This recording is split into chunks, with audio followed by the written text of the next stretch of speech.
Y'all, I gotta admit, I was wrong. Y'all have been telling me about this manhwa named Overgeared for a while now, and I've been putting it off for a minute, but I finally gave it a try yesterday, and bro, this manhwa is so fire. We gotta talk.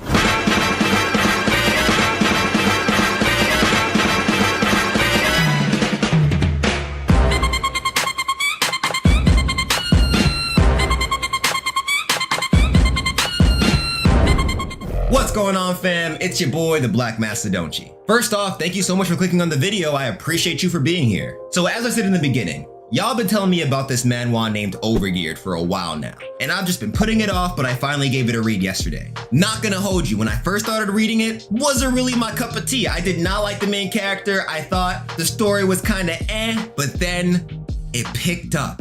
And bro, it's like as it picked up, I started peeping things I wasn't peeping before, and I was like, oh shit, this shit is so much more fire than I was thinking before. So guys, I'm wrong for sleeping on this manhwa. And I need you guys to know that if you sleeping on this shit too, you are also wrong. So let's talk about Overgeared. However, first, because I know I have a knack of just spoiling things out of nowhere, I'm gonna start with the premise of the story and a quick summary of why I like it. And then after that, we'll go into the spoiler territory and I'll go into detail on why I like it. And I'll give you guys examples from the story that give off the reasons why I like it. All right, so Overgeared focuses on this VR MMO called Satisfy. This game is your basic MMO. You know, you have classes, you have different quest lines, you have a main story along with other side stories that make up this huge world. There are high ranks players, there are a bunch of NPCs, basic MMO shit. However, the special thing about this world is that the money you make in game is money you can use in real life. So people are out here actually grinding and making bank. Enter our main character, Shin Young-woo, otherwise known as Grid in game. Grid is just in an awful spot in his life. He's around 25, I believe. His parents think he's a failure. His friends abandon him because they also think he's a failure. He's been bogged down by all these student loans. On top of that, he has a shitty ass job and he owes his parents money too. His life sucks and he loves Satisfy. He loves playing Satisfy and he's hoping to one day make it big in Satisfy, pay off all of his debts and hopefully like help his family out or just move out and live his fancy famous life or whatever. During a quest that he had no reason being on, this guy's a level 75 warrior. He was like on a double S or S rank quest or whatever. He was fighting monsters that were almost twice his level. So my man goes to this quest and finds some legendary item that has a super low chance of even being in this dungeon. He looks at it and he's like, you know what? Why the fuck would I even complete this quest? I'm just gonna leave with this item and use it later because this is a legendary item. This item is the highest tier item in the game. So he's trying to leave with this item and then the NPCs in this dungeon come in and attack him. They're like, the fuck you think you doing stealing our item and shit. As he's getting bodied, he's like, wait, hold on. This is a legendary item. I could use it right now, get its perks, so even if I die, I still use the item.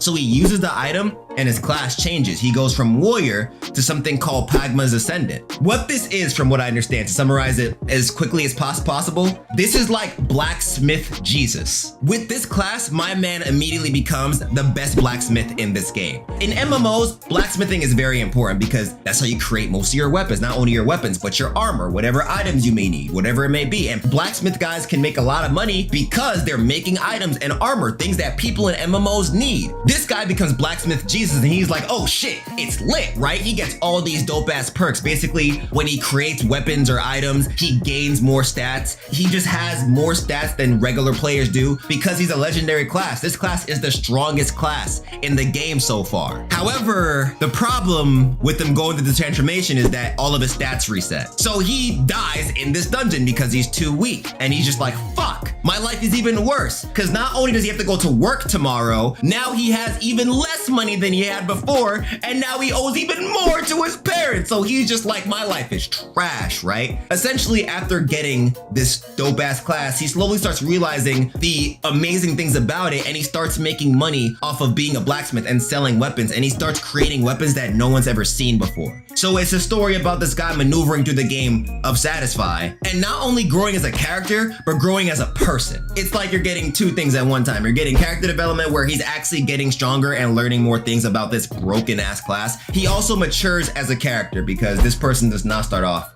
as the coolest dude, I'm gonna be real with you. But that's the basic premise of the story and the reasons why I think it's really good. To summarize it as quickly as possible, I think the game Satisfy itself is really cool and it's presented so well in the manhwa to the point where I want a game like Satisfy to exist. Like, I don't really want a lot of these VR games that these anime are showing off to exist in the real world, but Satisfy is a game where I'm like, you know what? I fucks with this. However, I'm not fully caught up to the manhwa, so I don't know if she starts getting wild. So I say that, but I also say that leaving a chain around it so that I can retract it just in case some wild shit happens. I think the characters are great. Not only Grid, but all the other characters that he meets. The NPCs and the world of Satisfy itself make this whole story very immersive, just like an actual MMO would be. And it makes me want to play MMOs again. And lastly, the art style. The art, I think the people who did this art were the same guys who did the solo leveling art, but the art style for this, all the panels look just dope. There are some manhwa, I will admit, that just don't look that good.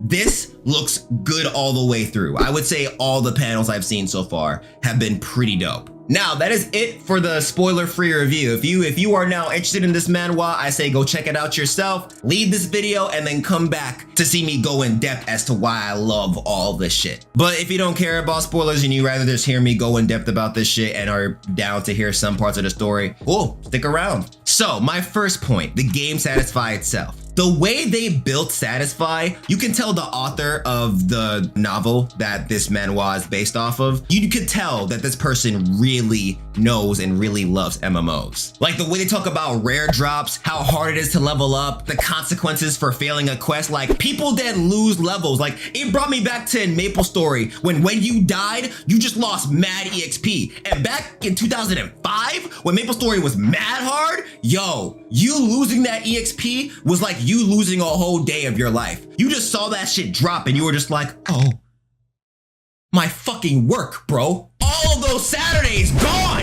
And the MMO elements fall perfectly into the story because it's almost like the elements of the MMO make the story itself. I say that because while there are the slice of life parts where it's just young Woo chilling with his family and dealing with life, once it gets to the game, the quest lines within the game take up pretty much the whole plot. They become the reasoning for the plot moving forward. And I like that because that's there, it allows the MMO to take center stage in terms of the plot. So more elements of the MMO can be presented in a healthy way so that it doesn't like interfere with where the story's going. And like I said, it makes me feel nostalgic and think about all those MMO stories I just never got into because I was too lazy. Maybe I should have read all that shit that World of Warcraft was talking about. Maybe I should have read all that lore for MapleStory. It could have been interesting. The best way to describe it is how quest lines work in the manhwa and how malleable they are just because of players deadass interfering with the story and changing up the way the story works. Like for example, during the Khan arc, I don't know if it's called the Khan arc, I just know that it's centered around this guy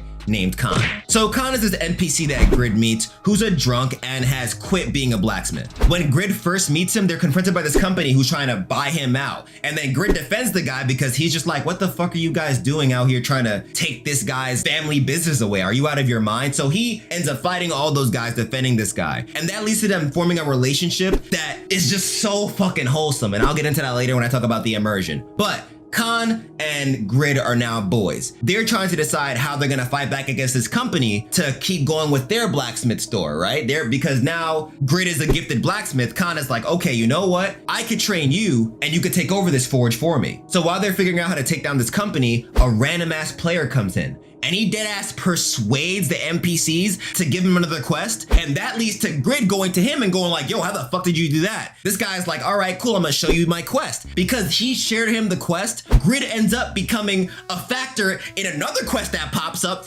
later in the plot. And he ends up getting a whole title because of all these quests intertwining. And he and this other player actually become linked because of this quest. Two humans from different places in the world becoming attached by destiny due to some quest in a video game.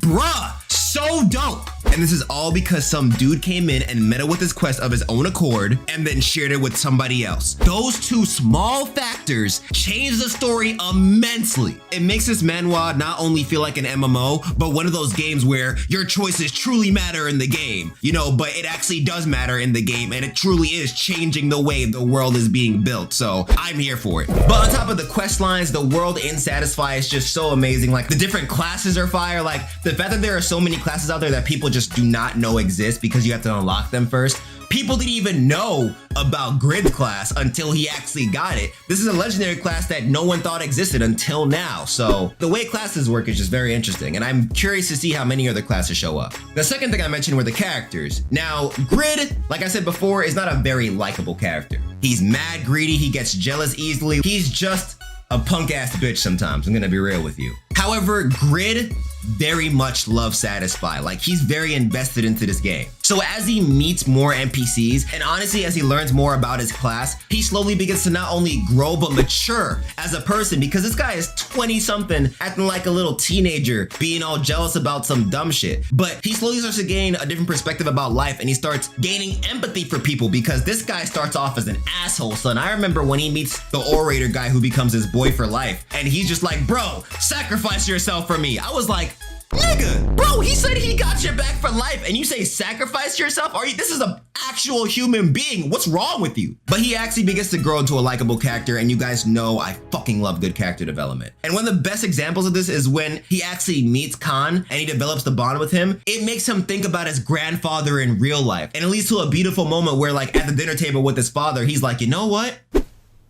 I gotta call grandpa. I haven't called that dude in a while. Not only that, there's another part where the father talks about how he's in a whole bunch of debt, and it's right after Grid ended up learning more about his class and started selling more weapons at a higher price. He proves to his family that he could actually get a lot of money off of the game. He brings them a check, and like he was like, watch, I can do this. I can help you guys out. I felt so proud of him because his father was like, wow, I owe you, son. And it reminded me of when I tried to convince my parents that this whole YouTube thing could work. And I like growth like that because it's relatable. You see Grid, and though he may not be the most likable person, he's so human, and I love it. In some aspects, I see myself in him sometimes, and I feel like there are other times where I see other people I know within him. And I'm like, he may be a dickhead sometimes, but he's learning more about things, and I feel like we all had our asshole phase. He went through his asshole phase, and now he's becoming the mature adult that he actually wants to become. And that's only Grid. There are so many other characters, like the duplicator girl, who's some girl who's mad, who looks mad young, but she's actually 20, and she will body you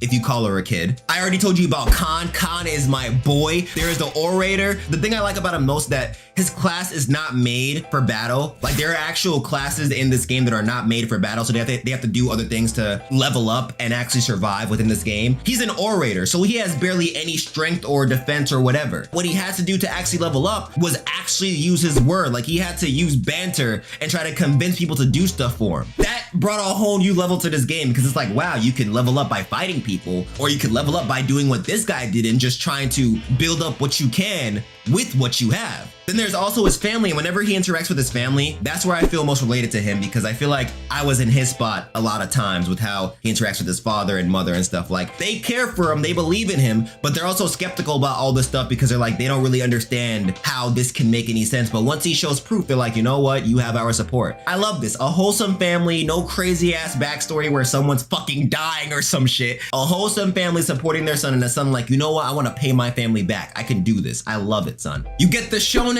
with the MMO, and you get the wholesomeness with the slice of life. The third thing I mentioned was the immersion. Now, the NPCs are a whole new factor to this game. The NPCs feel human. There are so many times where I forgot that the NPCs were not players, or I had to wait for the manhwa to tell me that an NPC wasn't a player, because these guys are so lifelike. Grid develops a bond with so many of the NPCs, and even questions it sometimes. And the lessons he learned from these different NPCs is just great to see in the real world. It's like, you see him go through some crazy arc in the MMO, and then in real life he learns from that arc, and he's like, you know what, I'm gonna be a better person here too. And the realness of the NPCs really immerse you into the story, because you then get involved with the MMO and you want to learn more about the quest lines and what the story is all about. There are times where he goes back to the real world. I'm like, no, log back in, bro. I want to see what happens next. But the last thing I want to talk about was the art. The art for this shit is fan-fucking-tastic. Like, everything is colored. The details are so beautiful. The way the monsters look are fire. The NPC designs are fire. The armor designs are fire. Like, once again, seeing this game makes me want to play an MMO like Satisfy. I'm seeing all the different things they're adding in, like how you could deadass persuade NPC to give you more quests, how you could meddle with different people and change the whole direction of the story, how a character and you can bond over a quest line. Like, that shit is dope, and I would like for it to be in an actual MMO. MMO. I'm sure what it would take to put that in an MMO would be very hard though, because that sounds very difficult. So I'm not 100% sure if that's even possible, but if there were an MMO like that, if there's an MMO out there like Satisfy, take my money. I want to play it right now. But yes, that is all. I'm not going to be doing a reaction for Overgeared on the channel. I am sorry. However, I just wanted to do a video talking about Overgeared and telling everyone, hey, if you ain't reading it, you should be reading it. For real, for real. But if you are already into Overgeared, let me know in the comments how you feel about it. Thank you for telling me about Overgeared because I am enjoying the hell out of it. Maybe I'll make another video when I actually finish the manhwa, but these are my thoughts on it so far. But yeah, with that being said, end slate.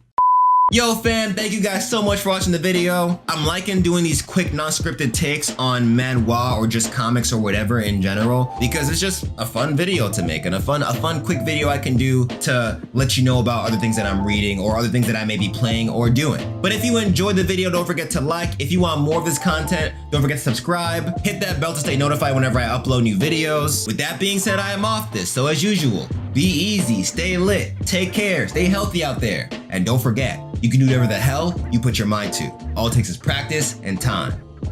Peace out, fam.